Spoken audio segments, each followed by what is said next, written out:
वंदना सिंह, प्रवक्ता इतिहास, आपके लिए लेकर आई हूँ कक्षा 12 इतिहास अध्याय 3 बंधुत्व जाति तथा वर्ग। इसमें 600 ईसा पूर्व से 600 ईस्वी की बात कर रहे हैं हम लोग।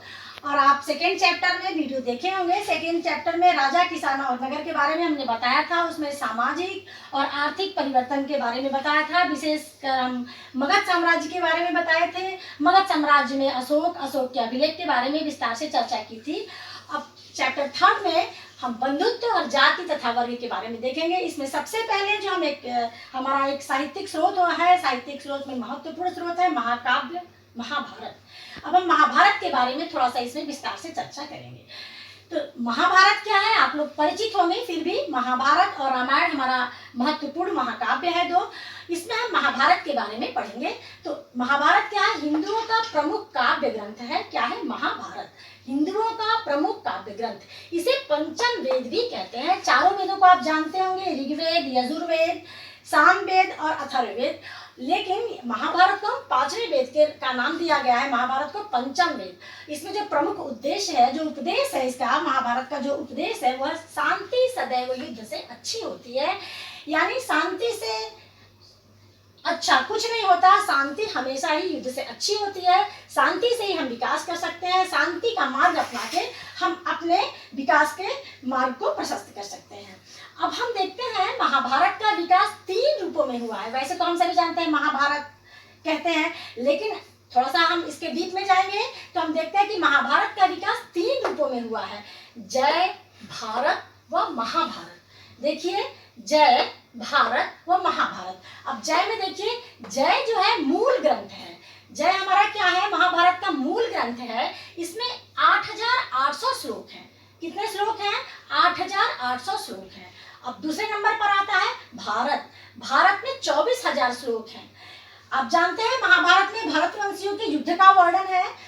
इसमें कौरव और पांडव दो एक राजवंश है, उसके 2 परिवारों का युद्ध है और युद्ध में पांडवों की विजय होती है। और इसी का वर्णन महाभारत में किया गया है। इसके साथ साथ भगवान कृष्ण का अर्जुन को दिया गया उपदेश है जो बहुत महत्वपूर्ण है महाभारत में। अब इसका तीसरा पार्ट है एक सप्तसहस्त्री संहिता, जिसे कहते हैं 1,00,000 श्लोक है। महाभारत तीसरा पार्ट है महाभारत। इसमें 1,00,000 श्लोक हैं और इसे सप्तसहस्त्री संहिता भी इसीलिए कहते हैं। तो लास्ट में इसका तीसरा रूप विकसित रूप है। देखिए, अंतिम एवं विकसित अवस्था है ये महाभारत। तो आप सबसे पहले आपने देखा जय, भारत, इसके पश्चात महाभारत, इसका अंतिम व विकसित अवस्था है। यानी 3 रूपों में विकास इसका इस तरह विकास हुआ है। इसका प्रमुख विषय है 2 परिवारों के, 2 राज परिवारों के बीच का युद्ध। और युद्ध आप जानते हैं, कौरव और पांडव। भरतवंशी परिवार था, क्षत्रिय परिवार था। शासन को लेके राज सिंहासन को लेके इन दोनों परिवारों में युद्ध हुआ। और युद्ध के पश्चात आप जानते हैं कि पांडवों की विजय हुई। और पांडवों की विजय हुई तो जो पांडव में उनके बड़े भ्राता थे युधिष्ठिर राजा बने। युधिष्ठिर के पश्चात उनके अर्जुन के पुत्र परीक्षित, उसके बाद जन्मेजय। इस तरह इनका वंश चलता रहा। और इसका जो स्थान रहा, मुख्य स्थान रहा गंगा यमुना का दोआबा रहा। तो इस तरह हम महाभारत का विकास देखा इसमें, जय, भारत और महाभारत। इसके बाद हम महाकाव्य महाभारत के रचनाकार एवं काल की बातें करते हैं। इनकी रचनाकार कौन थे और किस काल में इसकी रचना हुई। तो इस बारे में इतिहासकारों में एक मत नहीं है, काफी कंट्रोवर्सी है कि इसके रचनाकार कौन थे और किस काल में इसकी रचना की गई। काफी मतभेद है इसमें। तो जो परंपरा के अनुसार हम जानते हैं कि महर्षि वेद व्यास श्री गणेश के द्वारा महाभारत को लिखवाया, जिसमें 8800 श्लोक थे। तो ये कहा गया है परंपरा के अनुसार। लेकिन विद्वान इस चीज को मानना स्वीकार नहीं करते हैं, क्योंकि महाभारत के रचना में कहा जाता है कि लगभग 1000 साल लगे। 1000 साल लगे तो क्या 1000 साल तक वेद व्यास जीवित रहे, या कैसे इसकी रचना हुई इतने विशाल ग्रंथ की। तो इसलिए इसमें जो विद्वान है वो मतभेद है उनमें। उनका कहना है कि इसके कोई रचनाकार न एक थे, न किसी एक काल में इसकी रचना की गई। इसकी रचना में लगभग 1000 साल लगे, जिसमें 1,00,000 श्लोक हैं। तो ये कहा जाता है कि मूल कथा के रचनाकार भाट सारथी या सूत रहेंगे। और भाट सारथी कौन थे, ये क्या है कि जो है जब युद्ध के लिए जाया करते थे शासक, तो उनके साथ ही युद्ध के मैदान में जाया करते थे, कविताओं के माध्यम से उनको उत्साहित करते थे, उनकी कथा गाते थे, उनका बखान करते थे। तो ये बात जो है पीढ़ी दर पीढ़ी चलती रही मौखिक रूप से, और बाद में 5वीं शताब्दी ईसा पूर्व से ब्राह्मणों ने इस कथा को लिखना प्रारंभ किया। अब आप देख रहे हैं कि 5वीं शताब्दी ईसा पूर्व से ब्राह्मणों ने इस कथा को लिखना प्रारंभ किया। अब इसके जो लिखने की बात है वो कही जाती है कि ये 5वीं शताब्दी ईसा पूर्व से शुरू हुई। अब इस एक की रचना में काफी बड़ा ग्रंथ है। इसकी रचना में 500 ईसा पूर्व से 500 जो हम मानते हैं समय 500 ईसा पूर्व से 500 ईस्वी तक, यानी 1000 वर्ष तक इसकी रचना जो है होती रही। तो जाहिर है कि 1000 वर्ष तक जब इसकी रचना होती रही इस ग्रंथ की, तो इतने लंबे साल तक वेद व्यास कैसे जीवित रहे होंगे। तो इसलिए विद्वानों में मतभेद है कि इसके कोई रचनाकार एक थे और इसका काल एक था, यानी रचनाकार भिन्न भिन्न रहे, समय के साथ बदलते रहे और काल भी काफी समय तक आगे बढ़ता रहा। तो ये कहा जाता है कि सिर्फ वेद व्यास को कहना कि इसके रचनाकार हैं, काफी इसमें कंट्रोवर्सी है। बोलो। इसके बाद अब हम भाषा एवं विषय वस्तु पर आते हैं। रचना काल और रचनाकार के बाद हम भाषा एवं विषय वस्तु पे आते हैं महाभारत के। तो आप जानते हैं कि महाभारत की जो रचना है कई भाषाओं में, संस्कृत, मैथिली, बंगाली, तमिल, नेपाली, तेलुगु आदि भाषाओं में महाभारत की रचना बाद में हुई। लेकिन इसकी जो प्रमुख भाषा है, जो मूल भाषा है, वो क्या है? संस्कृत। महाभारत की मूल भाषा क्या है? संस्कृत है।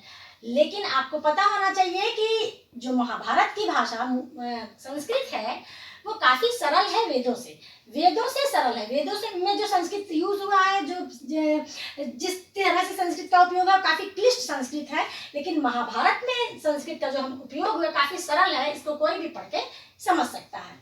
विषय वस्तु इसकी आख्यानात्मक एवं उपदेशात्मक है। कैसी है? 2 पार्ट में बांटा गया है, आख्यानात्मक व उपदेशात्मक। उपदेशात्मक में जो क्या है? भागवत गीता है। उपदेशात्मक अंश वही है, भागवत गीता है, जिसमें भगवान कृष्ण ने अर्जुन को युद्ध के समय उपदेश दिया था, वही अंश है। इतिहासकारों के अनुसार ज्यादातर इतिहास कहते हैं कि महाभारत एक नाटकीय कथानक है जिसमें उपदेशात्मक अंश बाद में जोड़े गए। अधिकांश इतिहासकारों का यह विचार है, यह कहना है कि यह एक नाटकीय कथानक है जिसमें उपदेशात्मक अंश जो भागवत गीता है वो बाद में जोड़ा गया, ऐसा कुछ इतिहासकारों का कहना है। नेक्स्ट।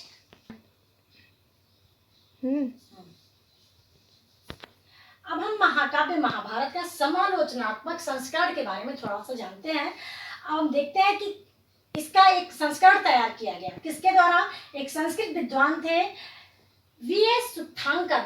इन्होंने एक बहुत ही राष्ट्रीय कार्य किया, बहुत ही एक ऐतिहासिक कार्य किया, बहुत ही बड़ा कार्य किया इसका संस्करण तैयार करने में। वीएस सुत्थांकर 1919 ईस्वी में इसका प्रारंभ किया गया। इसमें इनके नेतृत्व में कई बड़े विद्वान इनके साथ आए और इस राष्ट्रीय कार्य में, ऐतिहासिक कार्य में इनका साथ दिए और उन्होंने एक संस्करण तैयार किया महाभारत पे। इसमें देखिए कि देश के विभिन्न, इसके लिए उन्होंने क्या किया? देश के विभिन्न भागों से विभिन्न लिपियों को, पांडुलिपियों को उन्होंने एकत्र किया और एकत्र करने के बाद इसकी तुलना करने के लिए उन्होंने एक नई विधि अपनाई, एक नई विश्लेषण पद्धति अपनाई।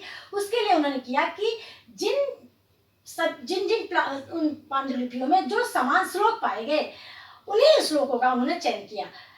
वो उन श्लोकों का चयन किया जो सभी पांडुलिपियों में पाए गए। तो सर्वप्रथम उन श्लोकों का इन लोगों ने चयन किया जो सभी पांडुलिपियों में समान रूप से पाए गए। इस कार्य में काफी लंबा टाइम लगा, 47 वर्ष लगे इस कार्य में इन्हें, और 13,000 पृष्ठों का एक संस्करण तैयार हुआ जो बड़ा ही एक राष्ट्रीय कार्य था, बड़ा ही महाभारत का एक महत्वपूर्ण चीज समालोचनात्मक संस्करण के रूप में हम देख सकते हैं जो 13,000 पृष्ठों में लिखा गया है।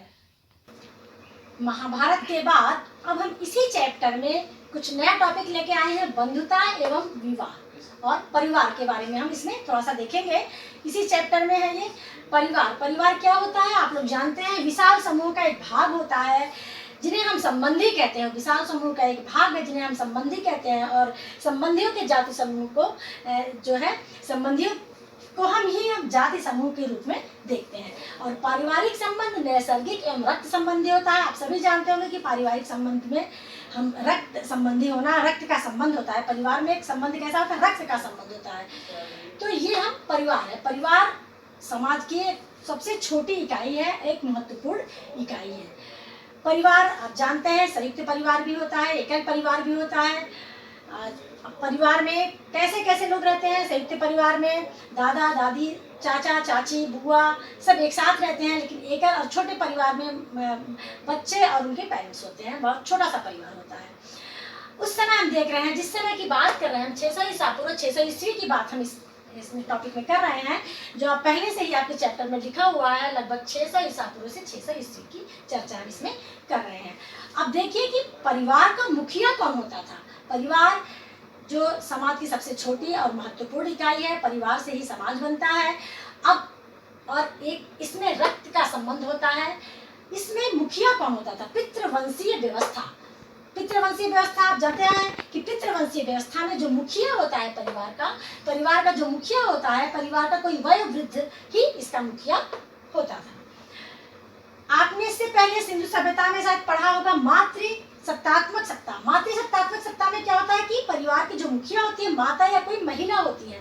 जबकि इस समय हम देख रहे हैं कि पितृवंशीय व्यवस्था है, यानी परिवार का मुखिया जो भी है कोई वयोवृद्ध है, परिवार का पुरुष है। अब विवाह के नियम पे आते हैं। दो तरह के विवाह के नियम, अंतर्विवाह और बहिर्विवाह। अंतर्विवाह में हम देखते हैं कि एक ही गोत्र या समूह में जहाँ विवाह होता है उसे हम कहते हैं अंतर्विवाह। जबकि बहिर्विवाह में क्या होता है? बहिर्विवाह गोत्र से बाहर जाकर होता है और इस विवाह को ज्यादा अच्छा माना गया है ग्रंथों में। इसके साथ साथ एक और देखते हैं बहुपति विवाह। बहुपति विवाह आपने पढ़ा होगा, आपने देखा होगा महाभारत में, जो डीडी पे आ रहा है नेशनल चैनल पे इस समय महाभारत। उसमें क्या है कि द्रौपदी के 5 पति थे, 5 पांडव। ये जो विवाह है हिमालय क्षेत्र में इसका प्रचलन था और शायद अभी भी है कहीं कहीं। तो इसमें एक स्त्री के कई पति होते हैं, बहुपति विवाह। और शायद युद्ध के समय स्त्रियों की कमी हो जाने से शायद ये इस प्रथा का प्रचलन होगा, विद्वानों का कहना है। और आज भी हिमालय के किसी किसी क्षेत्रों में इस तरह का विवाह प्रचलित है। तो इस समय आपने देखा कि परिवार क्या है? विशाल समूह है का एक छोटा सा भाग है जो संबंधियों से बनता है। परिवार में रक्त संबंध होता है। पितृवंशीय व्यवस्था में जो है मुखिया जो है पुरुष होता है और परिवार का कोई वयोवृद्ध होता है। विवाह के नियम में देखा आपने अंतर्विवाह और बहिर्विवाह। अंतर्विवाह में एक ही गोत्र या समूह और बहिर्विवाह में गोत्र से बाहर जाकर विवाह होता है, जो ज्यादा अच्छा माना गया है। अब स्टार्ट। इस चैप्टर में हम बार बार बता रहे हैं आपसे 6ठी शताब्दी ईसा पूर्व से 6ठे ईस्वी तक के बात को हम इसमें चर्चा कर रहे हैं। आपने देखा होगा कि पहले हमने बताया था आपको कि 600 ईसा पूर्व से 600 ईस्वी के बीच आपने देखा 6ठी शताब्दी ईसा पूर्व में नए नए नगरों का उदय हुआ, 16 जनपदों का उदय हुआ। अब नए नए जब नगरों का उदय हुआ तो लोगों का नगरों में आवागमन बढ़ा, आवाजाही बढ़ा, व्यापार वाणिज्य बढ़ा, एक दूसरों से संपर्क बढ़ा। जब संपर्क बढ़ा तो जब वो घर से नगरों की तरफ, गांव से नगरों की तरफ जाने लगे तो जो उनका संयुक्त परिवार था, इससे पहले मैंने जो बताया परिवार, जो संयुक्त परिवार था उनका पारिवारिक बंधन धीरे धीरे कमजोर पड़ने लगा। अब जो संयुक्त परिवार था वो टूटने लगा और लोगों के आचार विचार में भी काफी परिवर्तन होने लगा। बाहर जाने लगे, लोगों से मिलने लगे, उनका विचार बदलने लगा, तो आचार विचार में भी काफी परिवर्तन आने लगा। अब एक बहुत बड़ी समस्या है कि लोगों में काफी चेंजिंग आने लगी, उनके विचारों में, उनके रहन सहन में, यहाँ तक कि पारिवारिक बंधन कमजोर पड़ने लगे। इसके लिए क्या जरूरत पड़ी? आचार संहिता के निर्माण की जरूरत पड़ी। तो आचार संहिता के निर्माण हेतु तो क्या किया गया? सूत्र साहित्य की रचना की गई। अब लोगों को जो अपने पद से भटक रहे थे, जो कुछ पथभ्रष्ट हो रहे थे, उनको वापस एक नियम कानून के दायरे में लाने के लिए, एक सच्चे मार्ग पे लाने के लिए, एक सही दिशा में लाने के लिए किसकी रचना हुई? सूत्र साहित्यों की रचना हुई। आप जानते हैं सूत्र साहित्य 3 हैं आपके, श्रौत सूत्र, गृह सूत्र और धर्म सूत्र। अब श्रौत सूत्र में क्या है? यज्ञ से संबंधित विधि विधान है, जबकि गृह सूत्र में लौकिक पारलौकिक विषयों से संबंधित बातें हैं। धर्म सूत्र में तत्कालीन सामाजिक, धार्मिक, राजनीतिक कर्तव्यों का उल्लेख है। इससे हमें तत्कालीन सामाजिक, राजनीतिक, धार्मिक विषयों के बारे में महत्वपूर्ण जानकारी मिलती है। इसी धर्म सूत्रों से स्मृतियों का विकास हुआ है। धर्म सूत्रों से ही हम बता रहे हैं आपको स्मृतियों का विकास हुआ है। अब धर्म रचना काल जो समय माना जाता है 6ठी शताब्दी ईसा पूर्व से 3री शताब्दी ईसा पूर्व तक का समय माना जाता है इनके रचना काल का। इसके बाद तुरंत स्मृतियों की रचना, क्योंकि धर्मसूत्र से ही स्मृतियों का विकास हुआ, तो स्मृतियों का रचना काल इनके तत्काल बाद माना जाता है। स्मृतियों में आप जानते होंगे मनु स्मृति, याज्ञवल्क्य स्मृति, नारद स्मृति, विष्णु स्मृति, तमाम स्मृतियाँ जो तत्कालीन समाज के बारे में हमें महत्वपूर्ण जानकारी देती है। तत्कालीन समाज में क्या नियम कानून थे, विवाह के क्या नियम कानून थे, समाज में कैसे लोग रहते थे, उस तरह की काफ़ी महत्वपूर्ण जानकारी हमें स्मृतियों से प्राप्त होती है। अब इसमें सबसे प्राचीन जो स्मृति है विष्णु स्मृति आपकी जो है सबसे प्राचीन स्मृति, इसमें जो क्या है मनु स्मृति है। मनु स्मृति सबसे प्राचीन स्मृति मानी जाती है, जो जिसका काल है 200 ईसा पूर्व से 200 ईस्वी, 200 ईसा पूर्व से 200 ईस्वी है। और इसमें विवाह से संबंधित कुछ कई प्रकार बताए गए हैं, उसको मैं बता रही हूँ। अब सूत्र साहित्यों में जो विवाह बताया गया है, विवाह के 8 प्रकार बताए गए हैं। इससे पहले मैंने बताया था विवाह की 2 पद्धतियाँ इस काल में प्रचलित थी, अंतर्विवाह और बहिर्विवाह। अब इसके बाद विवाह के प्रकार देखिए, 8 प्रकार जो स्मृतियों में बताया गया है। कौन कौन से प्रकार हैं आप जानते हैं कि विवाह एक धार्मिक बंधन था, एक महत्वपूर्ण बंधन आता है धार्मिक बंधन, यानी धार्मिक अनुष्ठानों को पूरा करने के लिए विवाह अनिवार्य था। और एक धार्मिक बंधन था, पुत्र की प्राप्ति के लिए भी विवाह किया जाता था, धार्मिक अनुष्ठानों को करने के लिए भी विवाह बहुत ज़रूरी था। यहाँ तक कि यदि कोई हम धार्मिक अनुष्ठान करने जा रहे हैं, कोई यज्ञ करने जा रहे हैं, तो उसमें पत्नी का होना बहुत आवश्यक माना जाता था। आपने देखा होगा रामायण में कि जब भगवान श्री राम अश्वमेध यज्ञ करने जाते हैं तो सीता जी उस समय नहीं रहती हैं। ऐसे समय में वो सीता जी की सोने की मूर्ति बनवाकर यज्ञ को संपन्न करते हैं। तो इस प्रकार जो हमारा विवाह था आज भी एक बहुत धार्मिक बंधन माना जाता है और बहुत आवश्यक बंधन माना जाता है यज्ञ के लिए, संतानोत्पत्ति के लिए। तो आप देखिए कि धर्मसूत्रों में विवाह के कितने प्रकार बताए गए हैं, 8 प्रकार। ब्रह्म विवाह सर्वोत्तम विवाह है। इसमें दोनों वर और वधू पक्ष से की दोनों की सम्मति होती है, सहमति से विवाह होता है, दोनों तरफ के गार्जियंस होते हैं और बहुत ही सर्वोत्तम विवाह यह माना गया है। सेकेंड नंबर पे है प्रजापत्य विवाह। इसमें धर्म अर्थ कर्म में वर वधू का समान अधिकार होता है। इस कार्य को करने के लिए वर वधू का वैवाहिक संबंध स्थापित किया जाता है, संतानोत्पत्ति के लिए वैवाहिक संबंध स्थापित किया जाता है। आर्ष विवाह, वर पक्ष से बैल का जोड़ा लेकर वधू पक्ष यानी कन्या पक्ष का जो होता है वो अपनी कन्या का विवाह वर पक्ष से बैल का जोड़ा लेकर करता है, तब अपनी कन्या को देता है, वैवाहिक संबंध स्थापित करता है जब वर पक्ष से बैल का जोड़ा देता है। चौथा है दैव विवाह, देव कार्य में संलग्न, जैसे पुरोहित है, कोई पूजा पाठ में सम्मिलित है, कोई पुरोहित है, तो ऐसे पुरोहित से विवाह जब अपनी कन्या का कोई करता था तो उसे कहा जाता था दैव विवाह।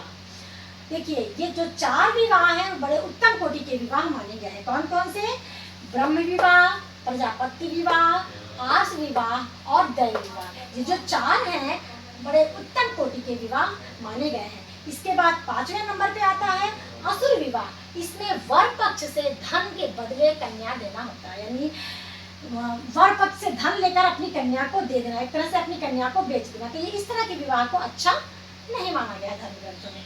गांधर्व विवाह, देखिए गांधर्व विवाह, इसमें क्या होता है कि वर और कन्या अपने सहमति से विवाह कर लेते हैं, इसमें माता पिता की अनुमति वो लोग नहीं लेते हैं, इसे गांधर्व विवाह कहा गया है। राक्षस विवाह, कन्या को बलपूर्वक उठा कर ले जाना और उससे विवाह कर लेने को ही राक्षस विवाह कहते हैं। ये इस विवाह को अच्छा नहीं माना गया है। इसके बाद 8वां जो है पैशाच विवाह, ये सबसे निम्न कोटि का विवाह माना गया है, जो ग्रंथों में लिखा गया है सबसे निम्न कोटि का विवाह इसको माना गया है ग्रंथों में। इसमें सोई हुई कन्या से संबंध स्थापित कर लिया जाता है और विवाह किया जाता है। तो इस प्रकार हमने आपको विवाह कैसा एक धार्मिक बंधन था, विवाह किस लिए किया जाता था, धार्मिक अनुष्ठानों के लिए, यज्ञ विधि विधान के लिए, संतानोत्पत्ति करने के लिए विवाह किया जाता था। और विवाह के प्रकार हमने बताए कौन कौन से, ब्रह्म विवाह, प्रजापत्य विवाह, आर्ष विवाह, दैव विवाह, असुर विवाह, गांधर्व विवाह, राक्षस विवाह और पैशाच विवाह। ये 8 प्रकार के विवाह हमने आपको बताया जो तत्कालीन धर्म सूत्रों में इनका वर्णन है। विवाह के प्रकार के पश्चात अब हम थोड़ा सा टॉपिक से अलग हटते हैं। अब हम इसी चैप्टर के जाति व्यवस्था पे आते हैं। इस चैप्टर में काफी कुछ दिया गया है, बंधुत्व, जाति तथा वर्ग। आप जैसा कि चैप्टर के नाम से ही पता चल रहा है, बंधुत्व, जाति तथा वर्ग। अब हम थोड़ा सा जाति और वर्ण व्यवस्था के बारे में चर्चा करेंगे कि कैसे 4 वर्ण थे, कैसे ये 4 वर्ण जो है जाति में परिवर्तित हुई, कैसे वर्ण व्यवस्था जाति में परिवर्तित होने लगी, इसके बारे में हम इसमें चर्चा करेंगे। तो हम देखते हैं कि पूर्व वैदिक काल में व्यवसाय के आधार पर वर्ण का विभाजन था। 4 वर्ण थे, ब्राह्मण, क्षत्रिय, वैश्य और शूद्र। देखिए कौन कौन से, ब्राह्मण, क्षत्रिय, वैश्य और शूद्र, ये 4 वर्ण थे। ये 4 वर्ण जो थे, इनका वर्गीकरण कैसे हुआ था? व्यवसाय के आधार पे। जो व्यक्ति जैसा कार्य करता था, जैसा व्यवसाय करता था, उससे संबंधित वर्ण उसको दे दिया जाता था, यानी ऐसे वर्ण में उसको शामिल कर दिया जाता था। 4 वर्णों में विभाजित किया गया था, ब्राह्मण, क्षत्रिय, वैश्य और शूद्र। विभाजन कैसा था? कर्म पर आधारित। इस पर ध्यान देने वाली बात है, पूर्व वैदिक काल में, पूर्व वैदिक काल जिसे ऋग वैदिक काल भी हम कहते हैं, इस काल में वर्ण का जो विभाजन था कर्म पर आधारित था। जैसा कार्य करेंगे उसी वर्ण में आपको डाल दिया जाएगा। यानी यदि एक ही माँ की 4 संतानें हैं और चारों अलग अलग व्यवसाय को अपना रही हैं, अलग अलग कार्य कर रही हैं, तो उन चारों को अलग अलग ब्राह्मण, क्षत्रिय, वैश्य और शूद्र जैसा कार्य कर रही हैं, उन वर्ण में उन्हें डाल दिया जाता था। अर्थात कर्म पर आधारित, जैसा कार्य करोगे उस वर्ण में आपको डाल दिया जाता था, जन्म पर आधारित नहीं था। कैसा था पूर्व वैदिक काल में? वर्ण का जो व्यवस्था थी कैसी थी? कर्म पर आधारित।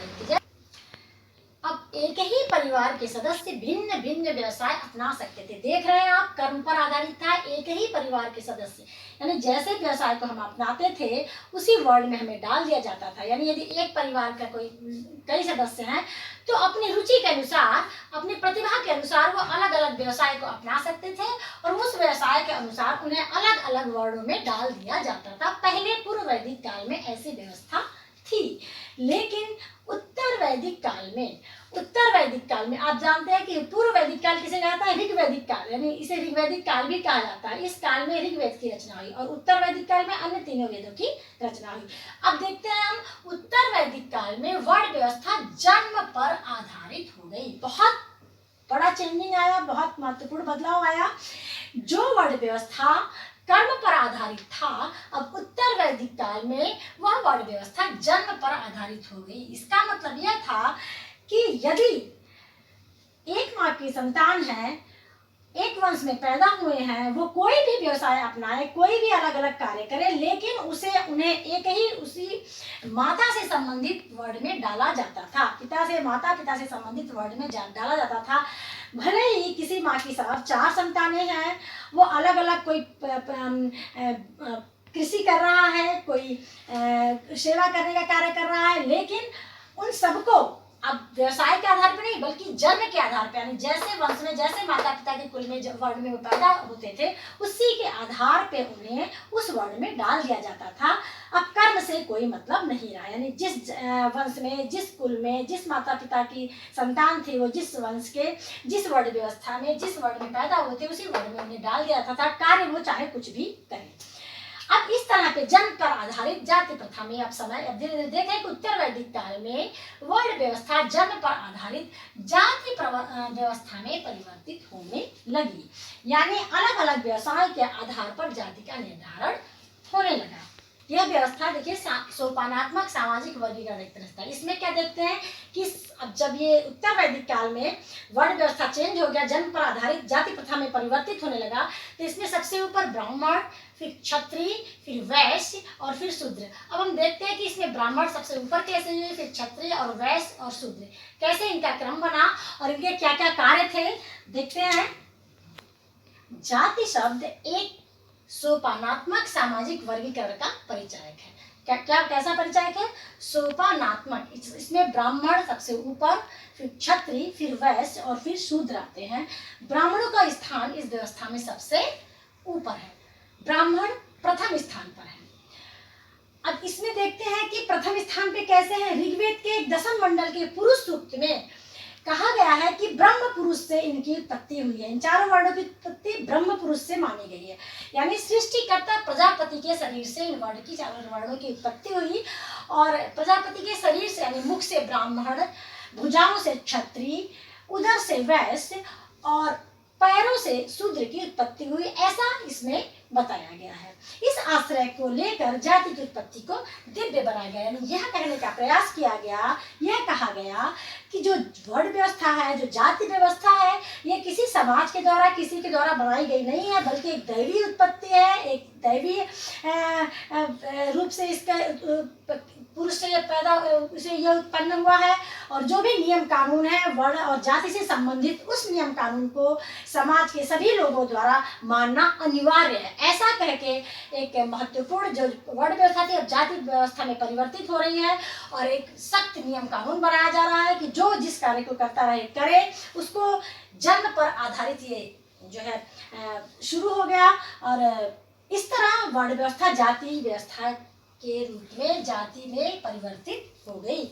आप देखते हैं कि इसमें ब्राह्मण प्रथम, क्षत्रिय द्वितीय, वैश्य तृतीय और शूद्र चौथे स्थान पे है।